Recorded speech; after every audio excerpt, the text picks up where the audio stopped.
ونشهد أن لا إله إلا الله وحده لا شريك له ونشهد أن سيدنا مولانا محمد عبده ورسوله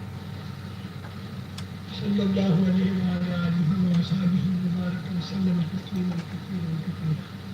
أما بعد، میرے محترم دوستوں اور بزرگوں، اللہ جل جلالہ و منوالہ نے اس دنیا کے اندر دو طرح کی مایا بنائی ہے. ایک مایا تو ہے چیزوں کی، دوسری مایا ہے اعمال کی. اعمال کی مایا انسان کے اندر سے تیار ہوتی ہے. انسان کی مشین سے اعمال کی مایا بنتی ہے، اور اس کائنات کی مشین سے چیزوں کی مایا بنتی ہے. ایک مایا انسان کے اندر بنتی ہے، ایک مایا انسان کے باہر بنتی ہے. اور سبب جو ہے وہ انسان کی محنت ہے. جب انسان محنت کرتا ہے تو دو طرح کی مایا بنتی ہے. ایک اندر بنتی ہے، ایک باہر بنتی ہے. باہر بنتی ہے چیزیں اور اندر بنتے ہیں اعمال.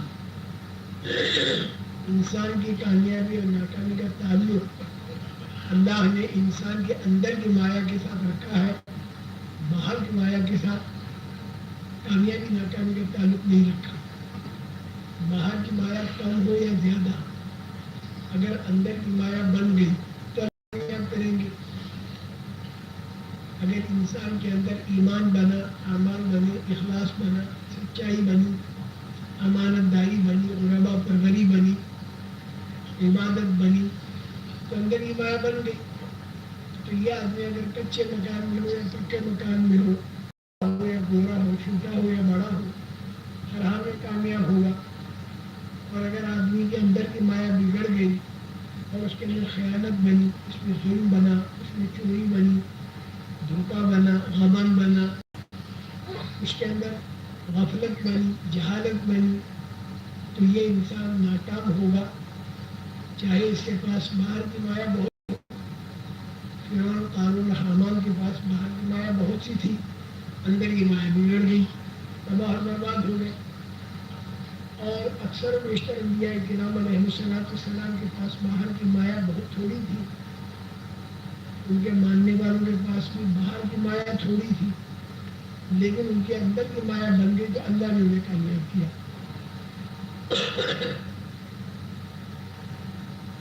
باہر کی جو مایا وہ ختم ہونے والی ہے، اور اندر کی جو مایا ہے وہ باقی رہنے والی ہے. اچھا، جس طرح اللہ تعالیٰ نے چیزوں میں تاثیر رکھی ہے، اسی طرح اللہ تعالیٰ نے اعمال میں بھی تاثیر رکھی ہے. اچھے عمل کی اچھی تاثیر ہوگی اور برے عمل کی بری تاثیر ہوگی. شہر کی طبیعت یہ ہے کہ وہ میٹھا ہو، نمک سے منہ کھارا ہوگا. آگ سے گرمی ملے گی، برف سے ٹھنڈک ہوگی. یہ اللہ نے خاصیتیں رکھی ہے. آج سے 1000 سال پہلے بھی شاید میٹھا تھا، آج بھی میٹھا ہے. اس وقت نمک کھانا تھا، آج بھی کھانا ہے، کوئی فرق نہیں آیا. اسی طرح اللہ تعالیٰ نے اعمال کے اندر بھی تاثیر رکھی ہے اور اس کو قرآن میں بتایا.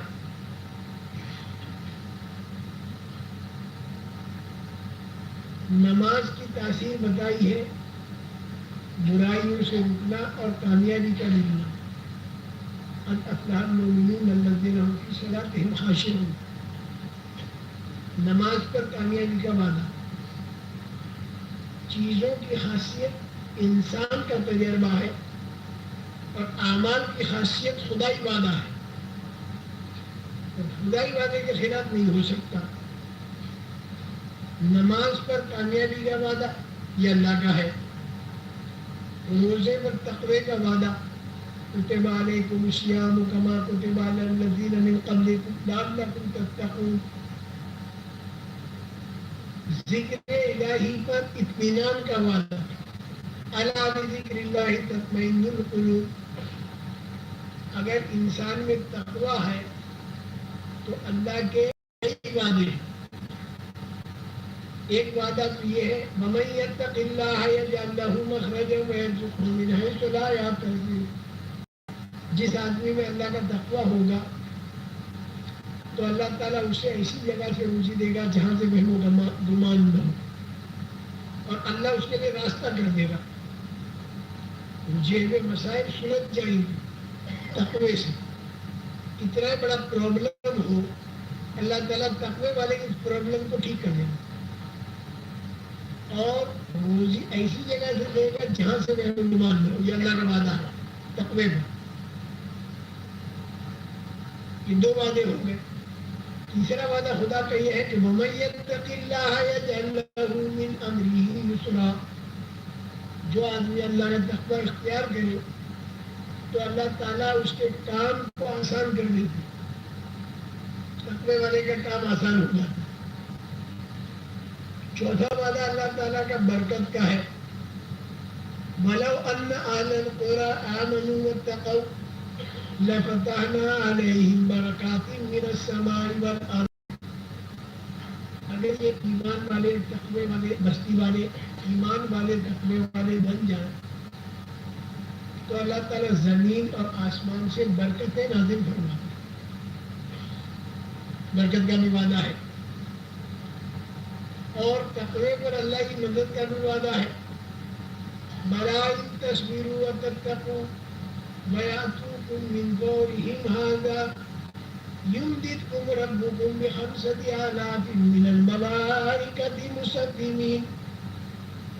صبر ہو اور تقویٰ ہو تو اللہ تعالیٰ مدد فرماتا ہے. تو صبر اور تقوی پر مدد کا وعدہ. اچھا، اسی طرح پورے قرآن میں وعدے پھیلے ہوئے ہیں. بعض دعائیں رسول کریم صلی اللہ علیہ وسلم نے ایسی بتائی کہ اگر وہ دعا مانگو تو قرضہ ادا ہو جائے. حضور اکرم صلی اللہ علیہ وسلم نے بتایا وہ دعا مانگ لو تو قرضہ ادا ہو جائے گا. اللہم اکفنی بحلالک عن حرامک واغننی بفضلک عمن سواک. اسے قرضہ ادا ہوگا. بعض دعائیں وہ بتائیں کہ اگر صبح کے وقت وہ پڑھی جائے تو شام تک کے اچانک کے حادثوں سے آدمی محفوظ رہے گا. دعائیں ابی الدرداء اگر صبح کے وقت پڑھی گئی تو شام تک کے اچانک کے حادثوں سے آدمی محفوظ رہے گا. تو ایسی بہت سی دعائیں ہیں. میں تو ایک بات یہ بتاتا ہوں کہ جیسے چیزوں میں خدا نے خاصیت رکھی ہے ویسے اعمال میں خدا نے خاصیت رکھی ہے، لیکن چیزوں کی خاصیت انسان کا تجربہ ہے. انسان کے تجربے کے خلاف ہو سکتا ہے. آگ ہمیشہ جلاتی ہے لیکن اس کے خلاف بھی ہو سکتا ہے. ابراہیم علیہ السلام کے قصے میں آگ نے نہیں جلایا. پانی کی ڈیوٹی ہے کہ وہ ڈبوئے، لیکن اللہ تعالیٰ نے سعد بن ابی وقاص رضی اللہ تعالیٰ عنہ کے قصے پانی موجود ہے لیکن ڈبو نہیں سکا. زہر کی ڈیوٹی ہے کہ وہ مارے، لیکن خالد بن ولید نے زہر پیا اور نہیں مرے. تو چیزوں کی خاصیت کبھی کبھی چیزوں سے جدا ہو سکتی ہے کیونکہ انسان کا تجربہ ہے، اس کے خلاف ہو سکتا ہے. لیکن اعمال کی خاصیت اعمال سے جدا نہیں ہو سکتی کیونکہ اعمال کی خاصیت خدا ہی وعدہ ہے، اور اللہ جو ہے جھوٹ نہیں بولتے، وعدہ خلافی نہیں کرتے. ومن اصدق من اللہ قیلا ومن اصدق من اللہ حدیثا ان اللہ لا یخلف المیعاد. تو جو عمل پایا جائے گا اس کی خاصیت کا پایا جانا ضروری ہے. ایسا ہو نہیں سکتا کہ آدمی نماز پڑھے اسے کامیابی نہ ملے. اگر آدمی نے نماز پڑھی اور کامیابی نہ ملی تو ایسا ہو ہی نہیں سکتا کیونکہ خدا جھوٹ نہیں بولتا. خدا کا وعدہ ہے تو نماز پر کامیابی دوں گا. اعلان ہو رہا ہے، اوپر سے اعلان ہو رہا ہے میناروں پر سے، حی علی الصلاۃ حی علی الفلاح، آ جاؤ نماز کی طرف، آ جاؤ کامیابی کی طرف. تو خدا کی طرف سے اعلان ہے. تقویٰ ہے تو اس کے ساتھ روزی طے ہے کہ ملے گی، کیونکہ خدا کے وعدے کے خلاف نہیں ہو سکتا. لیکن یہاں پر ایک کھٹک آپ حضرات کو یہ ہو رہی ہوگی اور ہم پر خطوط بھی آتے ہیں کہ قرضے کی ادائیگی کی دعا میں نے پڑھی اور اتنے سال سے میں پڑھ رہا ہوں، لیکن قرضہ میرا ادا ہونے کے بجائے اور بڑھ رہا ہے. اور یہ آپ حضرات بھی ادب اور احترام میں خاموش بیٹھے ہیں، لیکن اندر ہی اندر یہ بات کی کھٹک ہوتی رہتی ہے. میں نے نماز پڑھی تھی اور میں نے مانگا تھا اور میرے کو نہیں ملا تھا. تو اس قسم کی چیزیں آتی ہیں کہ عمل پایا گیا اور اس کی خاصیت اور تاثیر نہ پائی گئی. تو اس کے بارے میں یہ بات سمجھانا چاہتا ہوں کہ قرآن میں اور حدیث میں جو اعمال پر خدائی وعدے ہیں، یہ وعدے ان اعمال پر ہیں جو حقیقتاً عمل ہو.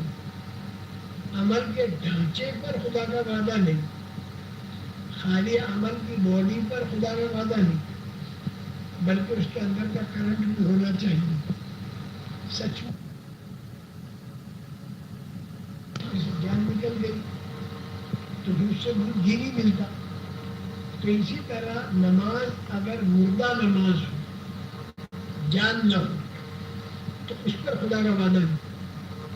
اعمال کا صرف ڈھانچہ ہو، صورت ہو، صرف حقیقت میں ہو، تو خدا کا وعدہ نہیں. اللہ کا وعدہ، رسول کریم صلی اللہ علیہ وسلم کا وعدہ ان اعمال پر ہے کہ جو حقیقت عمل ہو، صرف عمل کا ڈھانچہ ہو، جاندار عمل ہو. اچھا، اب سوال یہ پیدا ہوتا ہے کہ وہ عمل جاندار بنے کیسے؟ حضور اکرم صلی اللہ علیہ وسلم کے زمانے میں تو لوگوں نے عمل کیا اور اللہ نے وعدہ پورا کر دیا. جہاں جو پرابلم، پریشانی، تکلیف آئی اور اس کے بالمقابل جو عمل تھا وہ کر دیا اور اللہ تعالیٰ نے وعدہ پورا فرما دیا.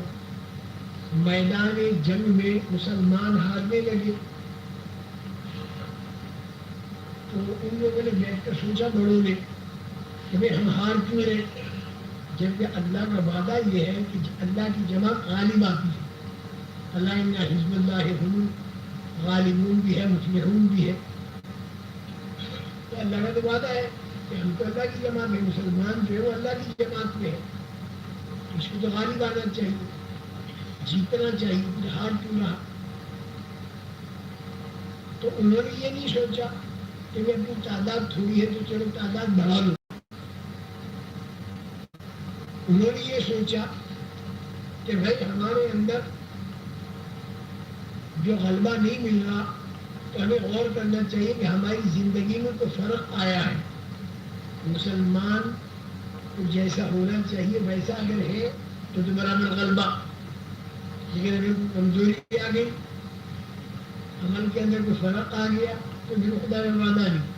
لیکن احد کے اندر بدر میں تو مدد آئی، احد میں بھی آئی، لیکن درمیان میں کوئی کمزوری پیدا ہو گئی. احد میں مال کی طرف نگاہ چلی گئی. وہ جو ٹیکری کے اوپر چند 50 تیر اندازوں کو کھڑا تو یہاں تم ٹھہر جانا تھا کہ پیچھے سے آ کر حملہ نہ ہو جائے. 3 طرف سے تو احد کا پہاڑ کا تھا، 4تھی طرف تیر اندازوں کو کھڑا کر دیا تھا کہ یہاں سے تم نگرانی کرنا، پیچھے سے حملہ نہ ہو جائے. نیچے جنگ شروع ہو گئی، مسلمان جنگ جیتنے لگے اور کافر جو تھے بھاگنے لگے، اپنا مال چھوڑ چھوڑ کے بھاگنے لگے. اور یہ مال جو ہے یہ حلال مال ہے، اس کا نام ہے مال غنیمت. اور قرآن میں، حدیث میں بہت بہترین پاکیزہ حلال مال ہے. اوپر جو لوگ تھے انہوں نے اعلان کیا یا قوم الغنی، اے لوگوں جو ہمارے غنیمت، یعنی کوئی سود کا پیسہ نہیں تھا، رشوت کا نہیں تھا، حرام کا نہیں تھا، حلال کا تھا. چلو حملے میں نگاہ گئی اور ایک بات کو یاد رکھنا زندگی بھر کے لیے، جہاں سے نگاہ ہٹ کے غیر کی طرف جائے گی تو اللہ کی مدد ہٹ جائے گی۔ اللہ کی مدد کے آنے کا گن اور اللہ کی مدد کے آنے کا جو راز ہے وہ یہ ہے کہ اللہ کی ذات پر ایسا یقین ہو کہ اللہ کے سوا پر وہ یقین ہو، ذرا بھی اللہ کے غیر کا یقین کوئی نہ رہے، بس پھر اللہ کی مدد آتی۔ ایک تو شرک کی ہے کہ بتوں کا یقین ہو، وہ تو شرک حقیقی ہے، آدمی ہمیشہ کے لیے جہنم میں جائے گا، بتوں کا یقین تو دلوں سے نکل چکا، اللہ کا بدل ہم نے کلمہ پڑھ لیا، لیکن بتوں کا یقین جیسے نکلا اس کے ساتھ پھر دکانوں میں یقین آیا، کھیتوں میں یقین آیا، ایٹمیات کا یقین آیا۔ اس یقین پر بھی خدا کی مدد ملتی ہے، اس یقین کو بھی نکالنا، دکان اور کھیت، ان کے پیسے، سونے چاندی کے یقین کو بھی دل سے نکالنا، تب ہے ایمان پکا، اور اس ایمان پر خدائی وعدے ہیں اور اللہ ساتھ ہو جاتے ہیں۔ مشکل مسئلہ یہ ہے کہ یقین خدا کا ہے، اس کے ساتھ پیسے پر بھی یقین ہے، بس اس نے اللہ کی مدد کو روک دیا، پیسے کا یقین بھی نکل جائے، کاروبار کا، دکان کا، کھیت کا یقین بھی نکل جائے، یہ زبان سے آدمی کہہ دے کہ مولوی صاحب میرے دل میں تو بس اللہ کا یقین ہے، میرے دل میں تو پیسے کا یقین نہیں ہے، تو خالی زبان سے کہنے سے بات نہیں چلتی، تو پھر اللہ امتحان لیتے ہیں، اور امتحان جو ہوتا ہے وہ یہ ہوتا ہے کہ اللہ حکم دیتے ہیں، اب وہ حکم جو ہے اس کے پورا کرنے میں بعض مرتبہ پیسہ کم ہو جاتا ہے، تو آدمی کا یقین اگر پیسے پر ہے تو وہ پیسے کی کمی کو برداشت نہیں کرتا اور حکم توڑ دیتا ہے، سمجھو کہ اس کا یقین پیسے پر ہے، خدا پر یقین ہے تو پیسہ کم ہو جائے حکم کو پورا کرنے میں تو پرواہ نہیں کرے گا، پیسہ تو کم ہو گیا لیکن خدا کی طاقت تو میرے ساتھ ہے، وہ میری زندگی بنانے پر آئے گا تو تھوڑے پیسوں میں بھی زندگی بنا دے گا، اور وہ اگر زندگی بگاڑنے پر آئے گا تو زیادہ پیسوں میں زندگی بگاڑ دے گا، اس لیے کہ وہ ہر کام اپنا قدرت سے کرتا ہے۔ قارون فرعون کی زندگی ملک مال میں بگاڑ کے بتائی، اور جب زندگی بنانے پر آیا تو حضرت یوسف علیہ السلام کی زندگی جیل خانے میں بنا کے بتا دی۔ تو یہ اللہ تعالیٰ زندگیوں کو بناتا ہے، بگاڑتا ہے اپنی قدرت کے ساتھ، دنیا کے اندر کی چیزوں کا وہ محتاج نہیں، یہ یقین جس کا بنا ہوتا ہے تو وہ حکم خدا کا پورا کرنے میں پرواہ نہیں کرتا چیزوں کی کمی کی، چیزیں کم ہو جائیں، جان چلی جائے، مال چلا جائے، جو کچھ ہو جائے، میرے کو حکم نہیں توڑنا۔ حکم ٹوٹتا ہے تو غیر کا یقین دل میں آتا ہے، تو احد میں یہ ہوا کہ نگاہ جو تھی وہ مال پر گئی، یا قوم الغنیمہ، تو اس کا نتیجہ کیا نکلا؟ اس کا نتیجہ یہ نکلا کہ تین کمزوریاں پیدا ہوئی۔ ایک کمزوری تو یہ پیدا ہوئی کہ رائے میں لوگ کمزور ہو گئے، رائے میں کمزور ہو گئے، رائے کیا بنی؟ میاں نیچے اترو اور مال لوٹو، اللہ کا ہے، یہ رائے کی کمزوری۔ سورہ کریم صلی اللہ علیہ وسلم کو ٹھہرا کر گئے تھے، نہیں ٹھہرے رہنا، یہاں تک آتا ہے کتابوں میں کہ یہ فرمایا کہ اگر نیچے ہماری بوٹیاں بن جائیں تو بھی تم یہاں سے مت اترو، لیکن وہ جو مال کی طرف نگاہ گئی تو فوراً رائے کمزور ہو گئی اور اترنے کا ارادہ کیا۔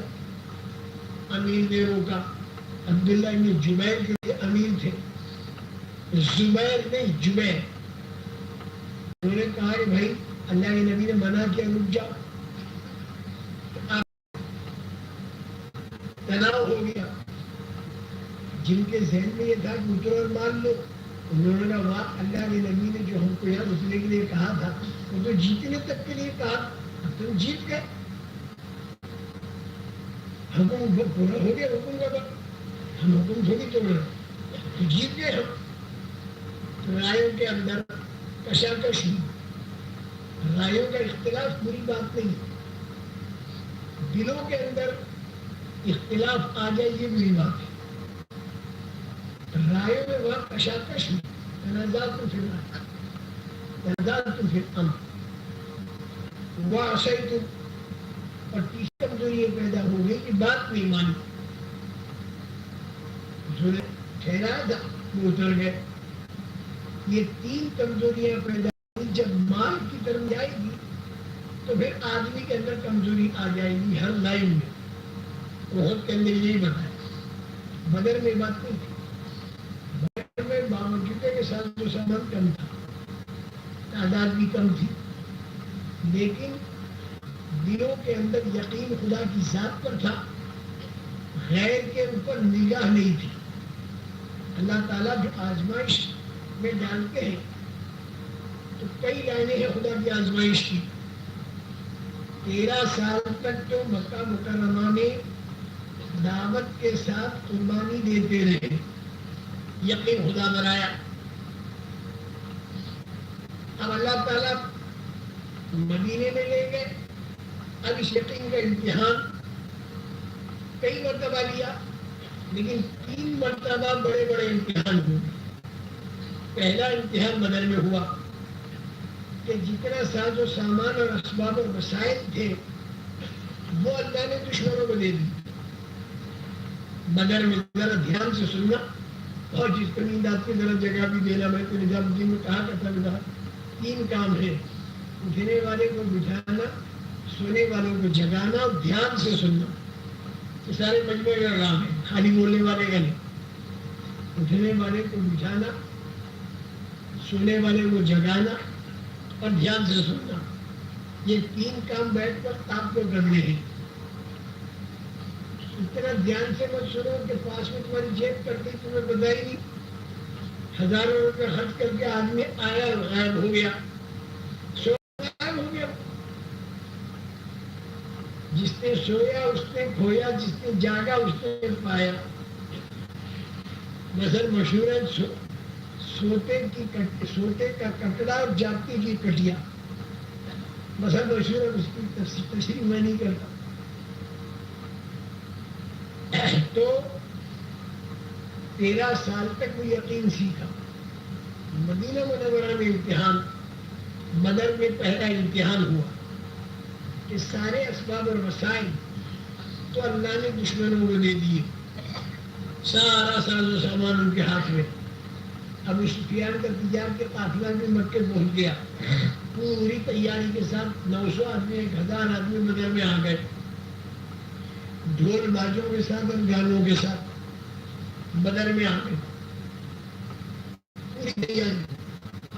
اور یہاں مسلمانوں کو خدا نے تیار کرنے ہی نہیں دی. خدا کی شان. ابو سفیان کا قافلہ ملک شام سے بہت بڑا سامان لے کر نکلا مکے کی طرف.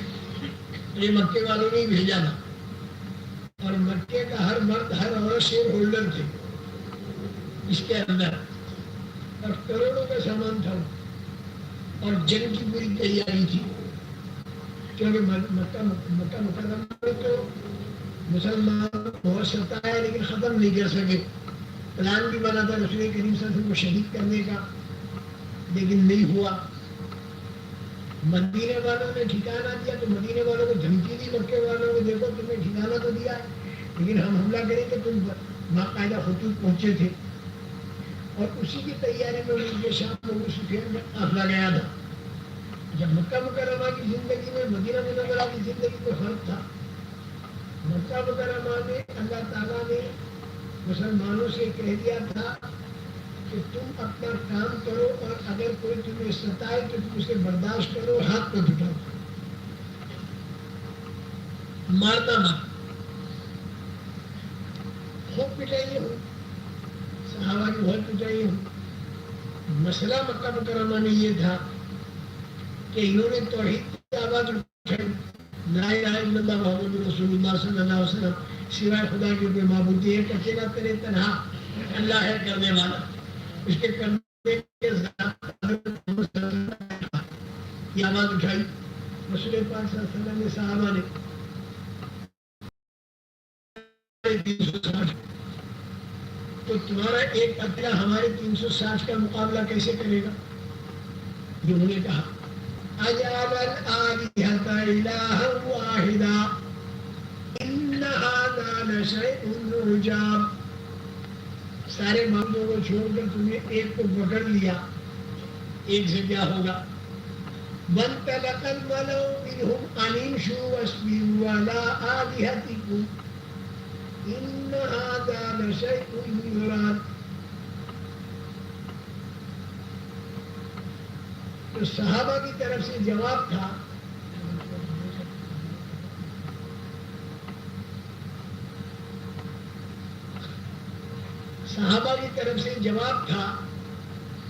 کہ بھائی تمہارے تو ہے بے شک 360، ہمارا ہے ایک اکیلا، لیکن تمہارے 360 اتنے کچے اتنے کمزور ہیں کہ سارے مل کر ایک مکھی نہیں بنا سکتے، اور بنی بنائی مکھی اگر ان کے سامنے سے مٹھائی لے کر بھاگ جائے تو چھڑا نہیں سکتے، تعداد تو ہے زیادہ لیکن اتنے کمزور ہیں۔ بنایا سورج بنایا اور کسی انسان کا سہارا نہیں لیا، اکیلے نے بنایا، جنت بنائی، جہنم بنائی، موسیٰ علیہ السلام کے لیے سمندر میں راستے بنائے، ابراہیم علیہ السلام کی آگ کو باغیچہ بنایا، ہے تو اکیلا، تیر ہے کرتا دھرتا بڑا طاقت والا، تمہارے ہیں 360 بہت اور کمزور، یہ بات چلی۔ اچھا، اس کے بعد خدا کا کرنا یہ ہوا کہ ان مشرکین نے مسلمانوں کو مارنا شروع کیا، اور کچھ اللہ تعالیٰ کی ترتیب یہ ہے کہ جو صحیح راستے پر ہے اللہ کی طرف ہے تو اللہ تعالیٰ اسے ذرا سا آزمائش میں ڈالتے ہیں، یہ یاد رکھنا۔ جو آدمی صحیح چلے گا تو عام طور سے اللہ تعالیٰ اس کو آزمائش میں ڈالیں گے، اور جو لوگ غلط چلتے ہیں تو اللہ تعالیٰ عام طور سے ان کو ڈھیل دیا کرتے ہیں، غلط چلنے والوں کو ڈھیل دیتے ہیں۔ یہی دھوکہ لگتا ہے آدمیوں کو، چپکے چپکے چپکے چپکے چپکے چپکے غلط کام کرتے رہتے ہیں، نہ بڑوں کو پتہ چلے، نہ چھوٹوں کو پتہ چلے، نہ پاسوروں کو پتہ چلے، چل رہی بھیگ رہی، چل رہی بھیگ رہی، ارے کیا ہو رہا ہے؟ اللہ کی بڑی مدد ہو رہی، بھیگ رہی، چل رہی، چھپ رہی، دبی دبائی، چپکے رہو، دبی دبائی ہے۔ وہ سمجھتا ہے کہ اللہ کی مدد ہے میرے ساتھ، حالانکہ اللہ کی طرف سے ڈھیل ہے۔ غلط کام کرنے والے کو اللہ تعالیٰ ڈھیل دیتے ہیں، یہ یاد رکھنا۔ ہم لوگ بھی اس میں ذرا چوکنا رہے، اگر تبلیغ میں لگ کر ہم سے غلط کوئی کام ہو رہا ہو اور ہم چپکے چپکے چپکے چپکے کر رہے ہوں، پبلک کو پتہ نہ چلے، بڑوں سے بھی چھپا رہے لیکن خدا سے نہیں چھپ سکتے، اور جو چل رہی ہے نا اس کو مدد مت سمجھنا، یہ مدد نہیں ہے۔ قارون فرعون کی بھی چلتی رہی، مدد نہیں تھی، وہ ڈھیل تھی۔ غلط کام ہو اور پھر چلتا رہے تو سمجھو خدا ڈھیل دے رہا ہے، خدا ڈھیل دے رہا ہے، اور یہ ڈھیل آخر تک نہیں رہتی، پھر پکڑ بھی آتی، اس سے خدا سے ڈرنا چاہیے، ڈھیل دیتا رہتا ہے۔ تو ان مشرکین مکہ کو اللہ تعالیٰ نے چونکہ غلط تھے ان کو ڈھیل دے دی، اور مسلمانوں کو آزمائش میں ڈالا، اور وہ آزمائش کیا تھی؟ یہ 360 بتوں کے پجاریوں نے ان مسلمانوں کو مارنا شروع کیا، اور مسلمان جو مار کھا رہے تھے وہ بھی بہادر تھے، یعنی کوئی کمزور قسم کے نہیں تھے۔ ان کا آدمی کمزور قسم کا، اسے کوئی مارے مجبور ہے میں مار کھا لوں، یہ ہوتا ہے، لیکن آدمی خود بہادر ہو، مارنے والا بھی بہادر ہو، تو مار کھانے والے کو فوراً جذبہ ہوتا ہے، ابھی بدلا لیتا ہوں، تو مارنے آیا میرے کو، آ جا، یہ ہوتا ہے۔ تو صحابہ جن کو مار پڑ رہی تھی تھے وہ بھی بہادر، جیسے مارنے والے بہادر تھے، جو ایک قوم کے تھے، لیکن صحابہ کو اللہ تعالیٰ نے کہہ دیا تھا الم تر الی الذین قیل لهم کفوا ایدیکم واقیموا الصلاۃ، اپنا ہاتھ روکو اور کام اپنا کرتے رہو، جب مارے تو مار کھاؤ اور ہاتھ روکو۔ یہ 13 سالہ مکہ زندگی میں ہوا، اور یہی ہمارے لیے اصول ہے۔ اگر کوئی ہمیں ستاوے تو ہم اسے گوارا کر لیں اور برداشت کر لیں، ہم اس کا جواب نہ دیں۔ اس کا کیا فائدہ ہوگا؟ اندر کی طاقت پیدا ہوگی، اندر کی وہ مایا بنے گی جس اندر کی مایا کے بننے پر خدا کی طاقت ساتھ ہوتی ہے، اور جب خدا کی طاقت ساتھ ہوتی ہے تو دنیا کی کوئی طاقت خدا کی طاقت کا مقابلہ نہیں کر سکتی۔ مشرکین مکہ تو باہر کی ساری تیاری کر رہے تھے، ہتھیار بڑھا رہے تھے، تعداد بڑھا رہے تھے، لوگوں کو روک رہے تھے، ان کی بات مت سننا، ان کی باتوں کا اثر پڑ جاتا ہے، کان کے اندر روئی تک ڈلوا دی بہوشوں کے، دیہاتوں میں بھیج کر فضاؤں کو مقدر کیا، سب کیا انہوں نے، اور یہ لوگ مار کھاتے رہے، برداشت کرتے رہے، ان کے کھانے قربان، ان کا دکان قربان، ان کا کاروبار قربان، پٹائیاں ہو رہی، مار کھا رہے، کسی کی بیوی چھینی، کسی کا بچہ چھینا، سب برداشت کر رہے۔ تو اس برداشت کرنے پر خدا نے کیا دیا؟ ایک تو تقویٰ دیا اندر، ایک صبر دیا اندر، ایک احسان کی صفت دی، اور ایک ایمان میں طاقت دی، اور یہ چاروں وہ مایائیں ہیں جس پر خدا ساتھ ہوتا ہے۔ قرآن میں خدا کے ساتھ ہونے کی 4 صفتیں بتائیں۔ وَاعْلَمُوا أَنَّ اللَّهَ مَعَ الْمُتَّقِينَ، اللہ متقیوں کے ساتھ، إِنَّ اللَّهَ مَعَ الْمُحْسِنِينَ، اللہ احسان والوں کے ساتھ، إِنَّ اللَّهَ مَعَ الصَّابِرِينَ، اللہ صبر والوں کے ساتھ، وَأَنَّ اللَّهَ مَعَ الْمُؤْمِنِينَ، اللہ ایمان والوں کے ساتھ۔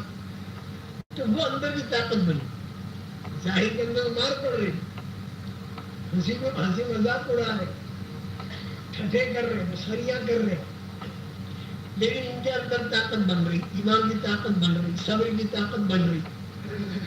13 سال تک بنتی رہی، وہ مذاق اڑاتے رہے، وہ مذاق اڑاتے رہے، اور وہ یہ کہتے رہے کہ تمہارا ایک اللہ ہے نا بڑا طاقت والا، ہم نے تمہارے بلال کو پیٹا، تمہارے اللہ نے مدد کیوں نہیں کی؟ ہم نے تمہاری ایک مسلمان عورت حضرت سمیہ رضی اللہ تعالیٰ عنہ کو قتل کیا، اور تمہارا اللہ اسے بچا بھی نہیں سکا، اکیلا ہے نا، ہمارے تو 360 ہے، وہ اکیلا کیسے مقابلہ کرے؟ یہ وہ کہتے تھے۔ اور صحابہ قرآن کی آیتوں کے ذریعے اس بات کو سمجھتے تھے کہ نبیوں کے ساتھ بھی یہ ہوا، یہ بطور ابتلا اور آزمائش کے ہے، اور ایک دن آئے گا کہ ان مارنے والوں کی ڈھیل کا وقت ختم ہوگا، اور ہم مار کھانے والوں کی آزمائش کا وقت ختم ہوگا، اس دن ہماری مدد ہوگی، ان کی